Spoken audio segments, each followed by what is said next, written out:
Shooting it raw? Yes. Shooting it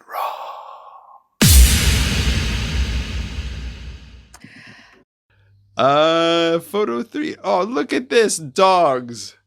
Cutely enough, in the previous episode, I mean, it was surrounded by dogs. One of her images was of rescues. Her dog was one rescue on the sofa, and here it's two photos. Oh, sorry, two dogs. So your sofa is like my sofa. It has dog hair on it. It's that same. It's the same kind of textured sofa. It's a very dog friendly texture. It's like rough corduroy almost. There's a blanket on the left. Your sofa is like charcoalish. There's one large, looks like a what's it called? Labrador, I guess. Black. Yep. Dog. Black lab. And then yes.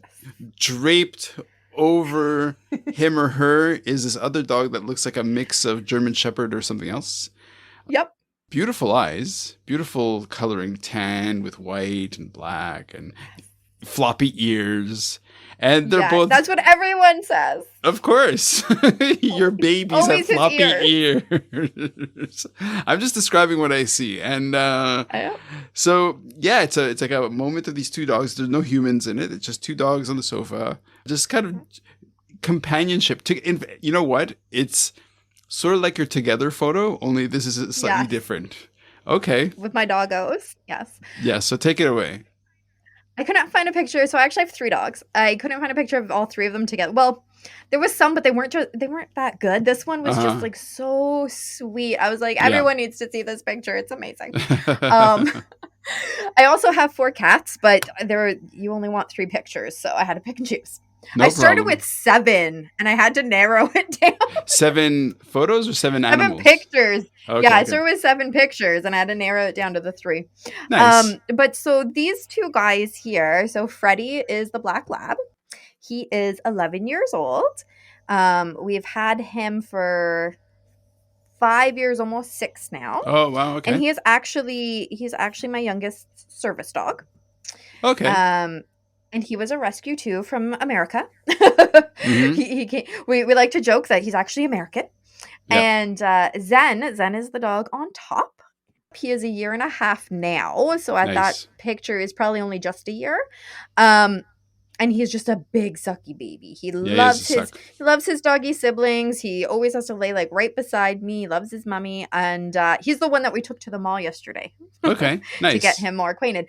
Because we got him in hopes to train him to take over for Freddie, since Freddie is getting quite old.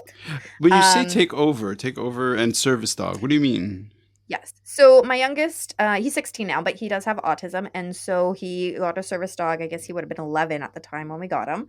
And it's really to help with, the biggest thing is help with the anxiety and panic attacks that happen, especially when we go out to very busy places. Right.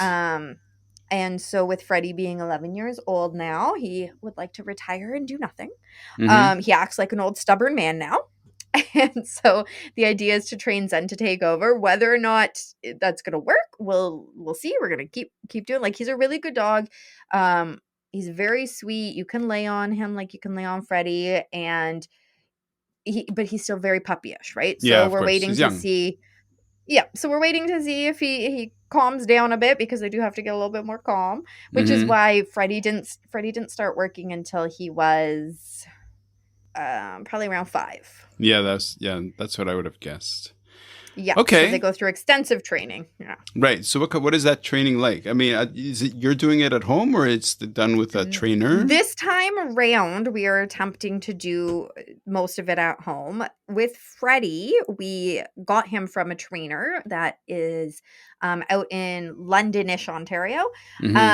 So we were working with her, and like we had to pay her monthly to say like, sure. Yep, we are still getting this dog. And he was being trained by her. I think it took about 3 years from when we signed the contract, and then by the time we actually got him. Yeah.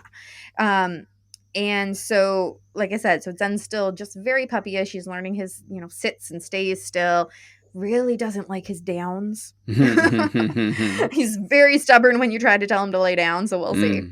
But you don't have to. What we've learned over the years is you don't have to have them trained by an organization or a company. You can train them by yourself. They still have to abide by the standards that are set out. Like, you would still have to pass his public access test. Yeah. But it doesn't have to be trained by anyone in particular, as long as they can pass that public access test. So let us into your world, because people who don't have this as their experience, I mean, this is your life, so this is, it's part of just it's what I do. What is. Yeah.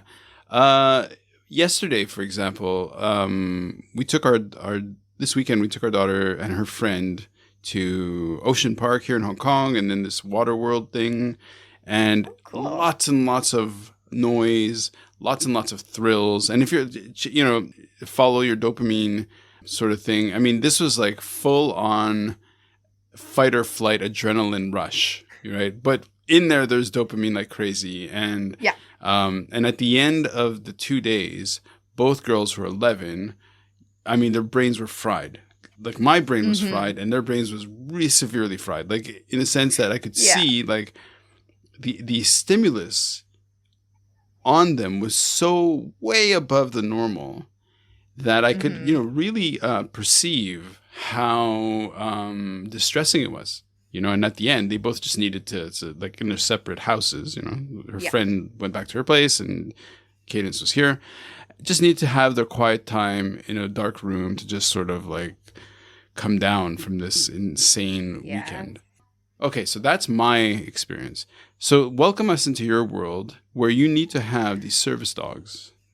So, I mean, it's a similar experience, I'm going to say, but like, take 2 days and make that like 20 minutes. Okay. That's probably the easiest way to explain it to understand, right? So your daughter and her friend, they had all of this fun for 2 days, whereas my kid, not to say that we haven't gone to places, but we maybe like every 20 minutes are taking a break, like a good sit down away from the crowd. A lot of times he'll actually sit like not on Freddie, but like kind of drape himself over Freddie when you like snuggle your doggy. And so there's more breaks, and depending on where it is, I mean, now that he's 16, it's gotten a lot better. He understands his triggers more and has better coping strategies.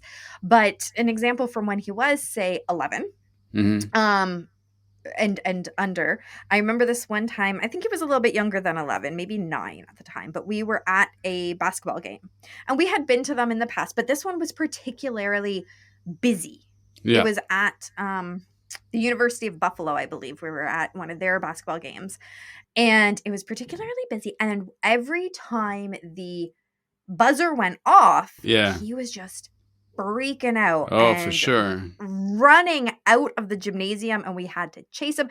And this wasn't the first time that we had been at one of these games. It's just that this one was particularly busy. It was other times that we had went, there was, a little bit more empty space, so a lot less chatter. Yeah, there was still the buzzer, but there was a lot less chatter. So this time, with everything combined on top of each other, it was just too much. Well, for sure. So, so we've learned over the years, what is too much, what isn't. But at the beginning, it really was like trial and error. Let's go to this event, but maybe we have to leave early. Like, let's just be prepared that we might not be able to stay. You're a parent, but it's gone clearly. Yeah, exactly. And I think that's the same for most parents. You have to test run different things with your kid, because not every kid is the same.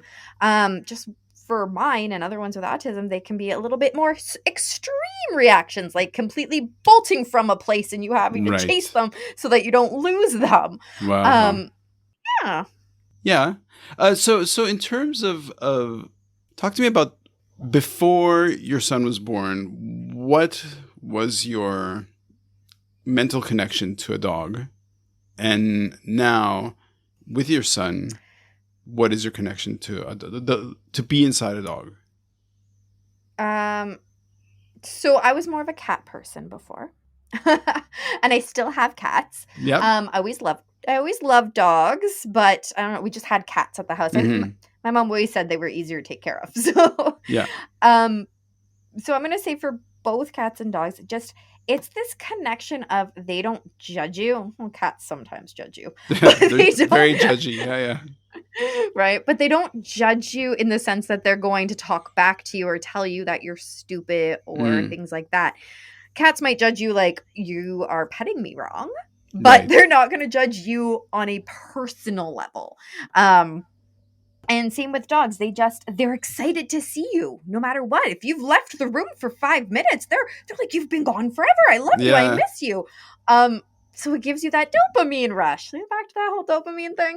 Yep. And they're just so calming, especially like brushing them. It's just quiet, calming, being in the moment, not thinking Hmm. about what's going to happen. All of the things that we've talked about kind of wrapped up in just a fun, furry package. No, I hear you. I mean, look, in my house we have lots of animals as well. So you're speaking to a kindred spirit. What as a parent who relies on, because he's 16 right now, your Yes. son. Yep. So now as a parent, like he's he's about to, if you're looking at stages and life stages, the next decade for him, I mean, for his brain, any human brain really is going to say from say 16 to say 27, the brain really kind of does some serious baking in that skull. Yeah. So how do you anticipate or see supporting, in terms of your family with the dogs and all that? Like, how do you design that? What do you foresee? Well, we take it one day at a time. And I say that because things can change very quickly. Hmm. And when he was younger, I was like, oh my gosh, he's never going to get his license. Like, I cannot picture him ever driving a car. He has his beginner's license now. Oh, wow. And so, yeah. And so things can change very quickly or slowly. But I think it's just that hard work and dedication to trying different things until you find what works. And Hmm. he wants to do those things. Like he's been talking about now wanting to find a part-time job. Okay. And in my head, I'm like, oh my gosh, okay, that's fine. But remember that you have to talk to people nicely and like your boss can tell you what to do. And you can't just leave when you're feeling overwhelmed, right? Like in my head, I'm thinking of all of the things that could go wrong. Right, right. And I have to catch myself and think, okay, you know what? Even if the first job doesn't work out and he gets fired, so what? It's an Who experience. cares? Right? Yeah. Like it's not really actually a big deal. But my first reaction when he was saying that was, oh my goodness, we have so much work to do because you're not going to be able to hold a job. Da, da, da. He doesn't have to hold the first job. He Hmm. just needs to have an experience of it. That's all. And so it's a mindset change as a parent to think like that. Yep. And just being there for what he needs. So he just finished his speech therapy. Actually, speech Okay. therapist said he's done amazing. And he definitely has. I can tell that he has slowed down in his speech. He's articulating better. It's fantastic.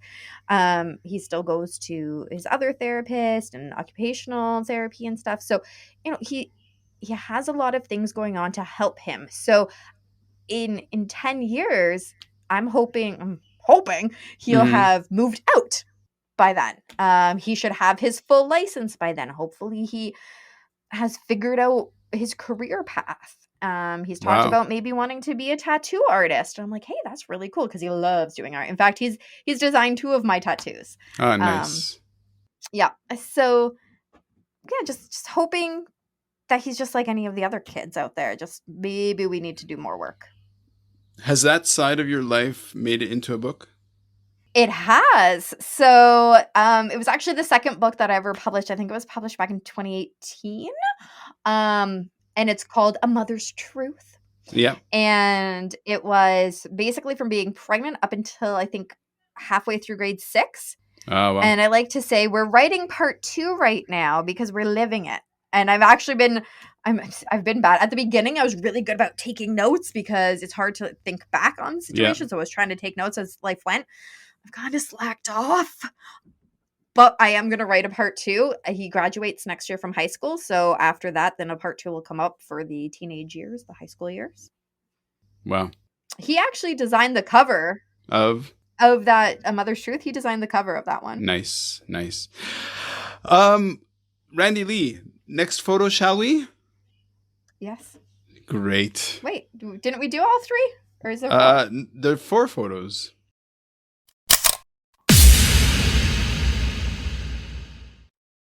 So is life really a gift? Really?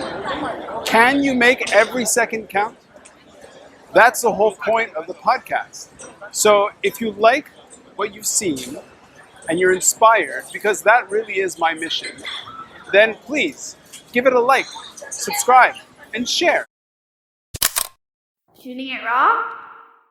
Yes, shooting it raw.